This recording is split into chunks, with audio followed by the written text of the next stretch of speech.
Nós estamos aqui com o pastor Martin Norberto Dreyer, uma figura bastante conhecida em Montenegro, eis que temos orgulho de tê-lo como montenegrino, e iniciando a gravação da série Esquecimentos e Lembranças, alusiva ao livro mais recente do pastor Dreyer. Em brevíssimos momentos nós vamos conversar bastante sobre isso.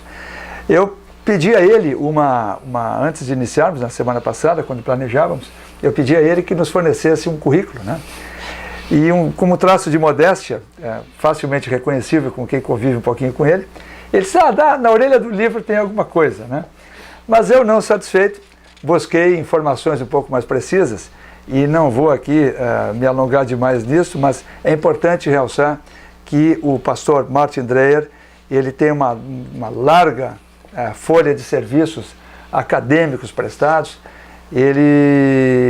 Quem tiver curiosidade, entra no currículo Lattes do CNPq, Basta teclar Martin Norberto Dreyer e encontrará lá todo o currículo dele. São livros e livros e livros, teses de orientados que ele teve, de alunos, o que, aliás, já permite supor que ele terá continuadores na sua obra, trabalhos acadêmicos, traduções múltiplas, e, portanto, olha, eu posso garantir a vocês que seria cansativo elencar aqui todo o trabalho acadêmico dele. Eu imprimi 2, 3 páginas, apenas para que nós realçássemos que a formação básica dele é da Escola Superior de Teologia, em 1970, e ele galga o título de doutor em teologia na Universidade Maximilian, de Munique, Verdade. Em 1975. Bem, a partir de agora, então, nós vamos começar a conversar um pouquinho, e eu perguntaria ao pastor Dreyer, montenegrino da CEPA, o senhor, na sua vida que tem trabalhos tão bonitos, o senhor é mais hoje, ou em determinadas épocas, o senhor foi mais teólogo, mais historiador, mais professor, ou um pouquinho de tudo? Eu acho que eu sempre fui tudo ao mesmo tempo. Eu acho que tem algumas questões que condicionam a gente. Eu sou trineto, bisneto e neto de pastores, que sempre foram, além de pastores, também professores. Isso é uma característica da Igreja Luterana e da imigração alemã de maneira geral, que ao lado de cada capela havia uma escola. E o padre ou o pastor eram também mestres de escola. Então, por um lado da família, eu descendo de pastores e professores. Isso está presente. Do outro lado da família, agricultores e muitos artesãos. Mas eu acho que em mim pesou mais fortemente a área pastoral e professoral. Tanto assim que eu desempenhei sempre as duas funções concomitantemente. Isso talvez tenha me marcado na forma de escrita, da produção de textos também, que me levaram sempre a escrever de maneira mais simples, procurando comunicar também para o mundo erudito, mas não somente para ele. Isso eu acho que é fundamental na escrita.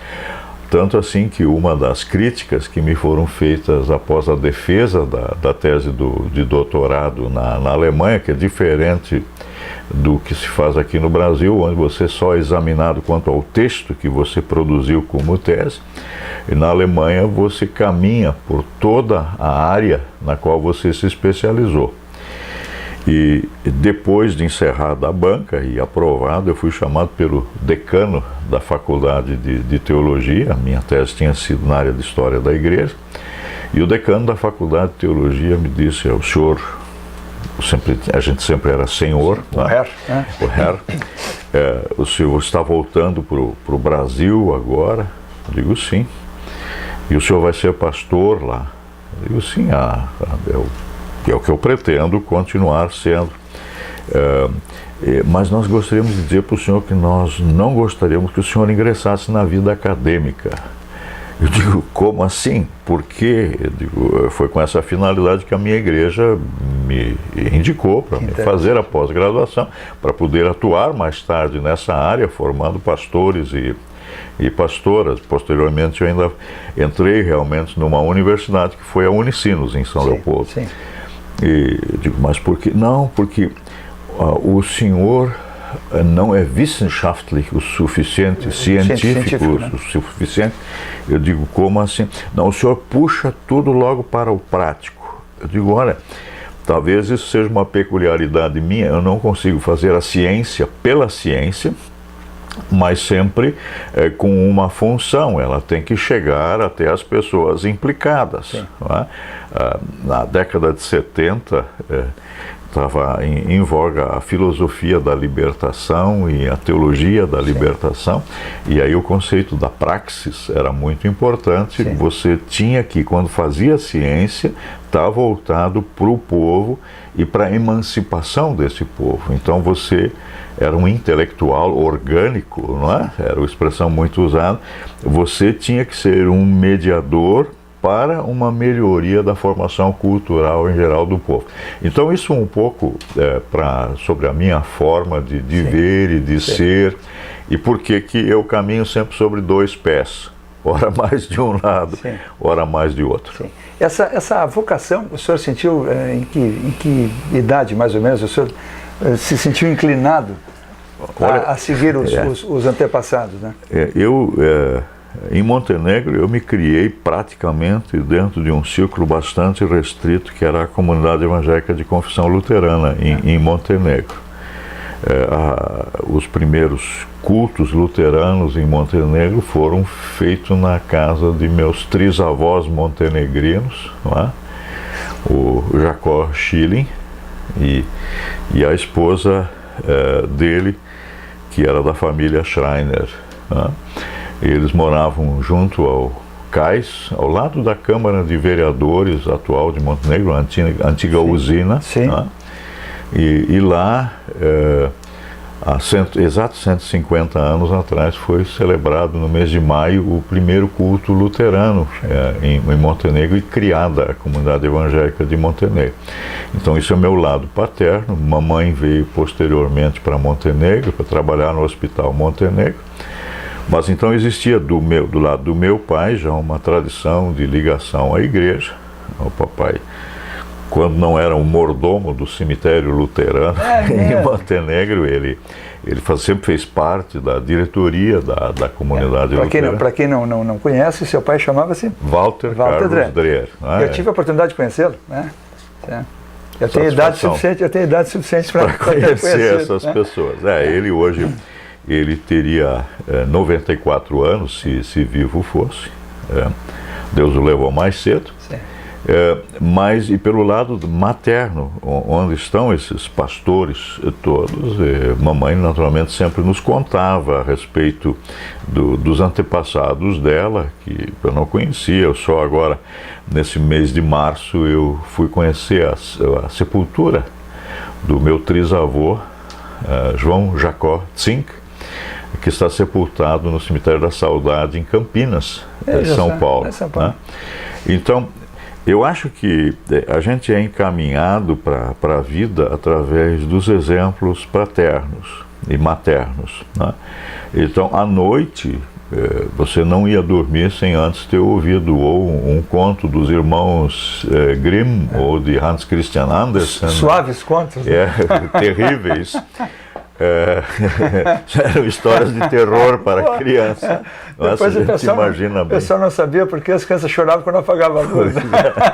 E tinha o mais terrível, era um livro de Henrique Hoffmann, o João Felpudo, que foi traduzido para o português pelas edições Melhoramentos. Né? Então, o que acontece quando você não corta o cabelo, não corta as unhas, não come sopa, brinca perto d'água, brinca com fósforo. Né? Então, era terror. A criança que morria queimada, morria afogada, morria de inanição por não querer comer sopa. E ao lado dessas histórias todas, vinham sempre histórias familiares. Né? Então, a gente vivendo disso, eu acho que a gente vai sendo condicionado também, porque a profissão a gente aprende por imitação. Não me tornei nem relojoeiro, nem ótico, que era a profissão de meu pai, mas fui por mais esse lado religioso, mas sempre com uma forte inclinação e uma busca pela história. Né? Lá em casa não faltava nos aniversários, nos natais, o livro. Né? Nós logo tivemos a nossa biblioteca infantil em casa, por causa dos avós davam livros de presente, o padrinho dava dicionário. Ou seja, cercados de livros, aqui é um amor antigo. É um amor antigo, né? E de livros a gente não se desfaz, a gente não se separa de livros, né? É uma dificuldade. A gente vai ficando idoso e a gente começa a perguntar quem é que vai pegar esses livros quem terá todos, amor né? por isso, né? Ainda mais que diminuiu a cultura linguística no Brasil. Nós somos monolinguistas, majoritariamente. Sim. Nós não lemos mais inglês, não lemos o alemão, o francês, são coisas que se perderam entre nós. E o espanhol se torna também difícil para muitas pessoas, se bem que com um pouquinho de esforço, logo podemos ler o espanhol. Mas então, respondendo a sua pergunta, é essa a minha situação, as minhas raízes, o que me condicionou. E o alemão o senhor aprendeu de menino já? Montenegro sempre teve uma colônia alemã. Na vizinhança nós falávamos o alemão, né? Eu me lembro as famílias Werner, Kral, Heurich, né? Que moravam na nossa vizinhança, os Weber, os Schönel, os Dijn, que são holandeses, né? De Heijn, que vira Dijn posteriormente, né? A família Kierwald, que eram os sogros do depois prefeito de Montenegro, Hélio Alves de Oliveira, estavam ali. Os Pelking moravam na mesma quadra que nós, tinham casa comercial e posteriormente o supermercado. Então, os Chardon, bom, agora estou me lembrando de todos os nomes, os Wolf, né? Eram a vários dos quais permanecem em Montenegro. Os sobrenomes continuam existindo em Montenegro. E ali se falavam, era um dialeto. Né? E o alemão ele é formado de um alemão padrão, que é uma língua artificial. Né? E a população alemã sempre falou de diferentes dialetos. A exemplo do que aconteceu com os italianos. Até né? hoje, também, né? O italiano hoje o italiano padrão é uma língua artificial também, que tem as suas origens em Dante. Mas são aspectos que estão presentes, mas o alemão estava presente. Mas quem sabe a gente fala mais sobre esses linguajares de Montenegro no próximo programa. Tá certo. Para nós fazermos acho que já fazemos um breve intervalo, eu perguntaria para o senhor uma última coisa. A sua formação primeva em Montenegro, o senhor estudou, até duas perguntas fundamentais ainda sobre a sua origem, né? O senhor estudou em que escola em Montenegro? Eu fui da segunda turma do reinício do que hoje é o Colégio Sinodal Progresso, que teve que ser fechado durante a Segunda Guerra Mundial. Foi fechado? Foi fechado, para poder sobreviver. Tá? Depois eu estudei com os irmãos maristas no ginásio São João Batista, e aí as opções ficavam muito restritas em Montenegro. Eu tive que sair de Montenegro, concluído o ginásio. Eu vim para São Leopoldo, fui para o Morro do Espelho, onde estudei no Instituto Pré-Teológico, o que talvez de melhor tenha havido no Brasil em termos de formação humanística. Né? Ali aprendi o latim, o grego. É mesmo? Nós limos o Platão e o Aristóteles no original, além do Xenofonte. Que maravilha. Então, que é o pai da história. Então isso são questões que acontecem de repente na vida da gente. Ele ajudou muito do ponto de vista linguístico, ajudou muito o latim sobretudo, né? Sim, também para as aulas, quer dizer, se você fez um bom curso de latim, você dificilmente vai ter erros de língua portuguesa, de grafia, de ortografia, né? E estudando o grego, você entende todos os radicais e pega o sentido das palavras, o que está por trás. Né? Por exemplo, leucemia é a loucura dos brancos. Veja só. Dos glóbulos brancos.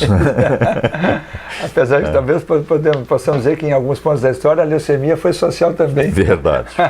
Países como a África do Sul, coisa assim, passaram por um processo de leucemia também. Né? Para fechar o bloco, eu perguntaria ao senhor nasceu já no Hospital Montenegro? Já nasci no Hospital Montenegro. Mamãe tinha sido enfermeira e instrumentista no bloco cirúrgico, então eu nasci no Hospital Montenegro, em 10 de novembro de 1945. Muito bem, então essa é uma pequena pitada, terminando aqui esse primeiro bloco, e quem nos assiste já sabe de pronto por que nós temos tanta satisfação em entrevistar essa pessoa ilustre e modesta, e isso nos enche de satisfação. Nos vemos daqui a pouquinho no próximo bloco.